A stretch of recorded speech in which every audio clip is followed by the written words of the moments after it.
अकबर बीरबल की कहानियाँ एवं मज़ेदार किस्से बहुत ही प्रचलित रहे हैं, खास तौर पर इनकी कहानी के कारण, क्योंकि इनकी कहानी में हंसी ठिठोली के साथ साथ ज्ञान भी मिलता है, जो कि किसी भी कहानी का मुख्य उद्देश्य माना जाता है।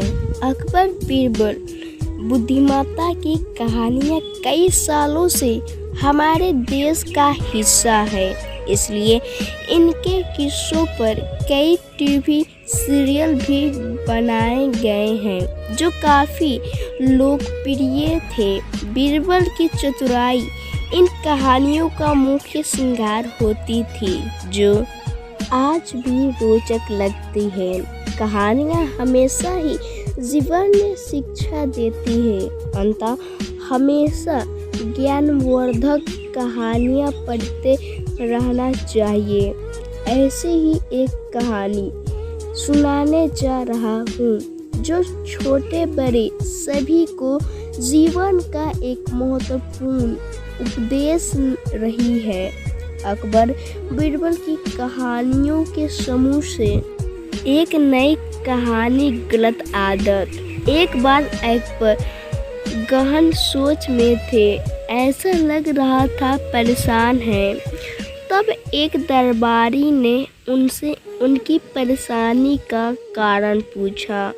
तब अकबर ने बताया उनके बेटे सलीम को अंगूठा चूसने की एक गंभीर गलत आदत पड़ गई है। जैसे जैसे वे बड़े होते जा रहे हैं, इस आदत की वजह से हम सभी परेशान हैं, लेकिन शहजादे जिद्दी हैं और किसी की नहीं सुनते। तब उस दरबारी ने अकबर को एक संत के विषय में बताया। उसने कहा कि एक संत है, कहते हैं कि उनसे जो एक बार बात कर लेता है, वे उनकी हर बात सुनता है और अपनी सारी बुराइयां त्याग देता है। उसकी बातें सुन अकबर को अपनी परेशानी का हल उस संत में दिखाई दिया और अकबर ने उस संत को दरबार में लाने का आदेश दे दिया। कुछ समय बाद संत को दरबार में बुलाया गया, उसका अंदर सत्कार किया गया। तब संत ने लाने का कारण पूछा। अकबर ने उन्हें सलीम की अंगूठा चूसने की आदत के बारे में बताया और कुछ उपाय करने को कहा। अकबर और सभी दरबारी टकटकी लगाए संत को देखने लगे कि वे क्या उपाय करता है, लेकिन संत कुछ देर सोचने के बाद बोला, उसे एक हफ्ते का समय चाहिए। और ऐसा कहकर वे बिना सलीम से मिले चला गया। उस समय दरबार में महान बीरबल भी मौजूद थे।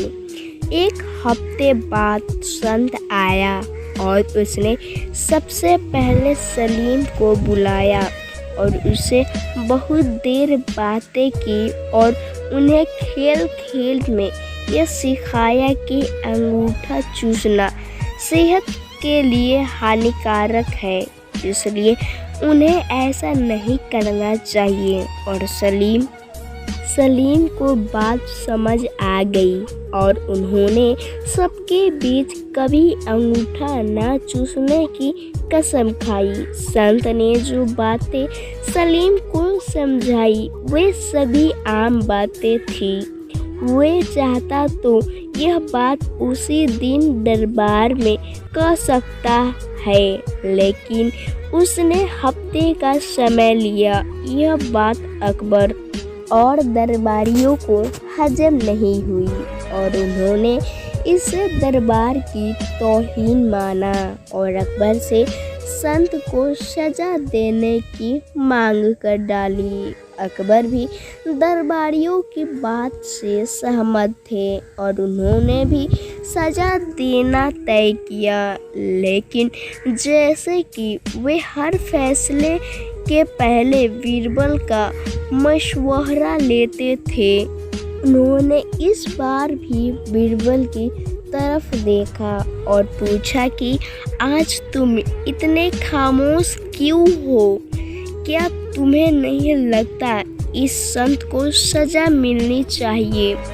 तब बीरबल अपने अंदाज में खड़ा होता है, दरबार के बीच में जाकर कहता है कि जहांपना, मैं बिल्कुल उल्टा सोच रहा हूँ, इसलिए खामोश हूँ। सभा में हल्ला मचने लगा है। सभी को आश्चर्य है कि उल्टा मतलब क्या।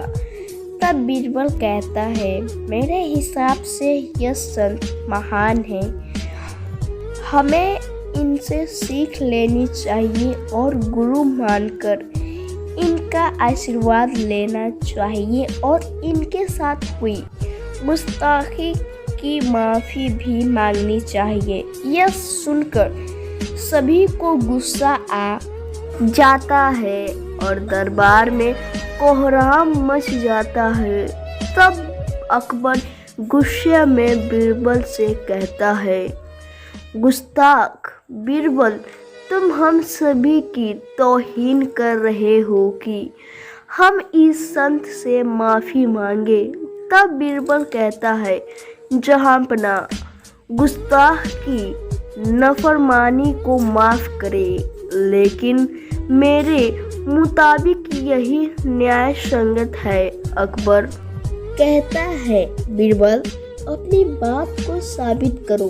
तब बीरबल कहता है, जिस दिन संत पहली बार दरबार आए थे और आप उनसे शहजादे की बात कर रहे थे, तब इनके हाथों में चूने की एक डिबिया थी, जिससे निरंतर चूना निकाल कर वे खा रहे थे।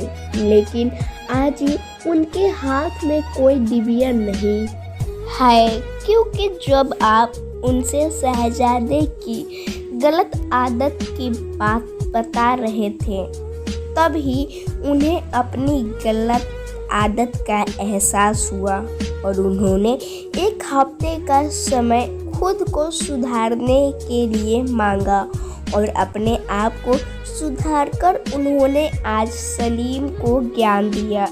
ऐसे लोग बहुत कम होते हैं जो पहले खुद की कमी को देखे और उसे सुधारे। इसलिए मेरे हिसाब से यह एक महान संत है।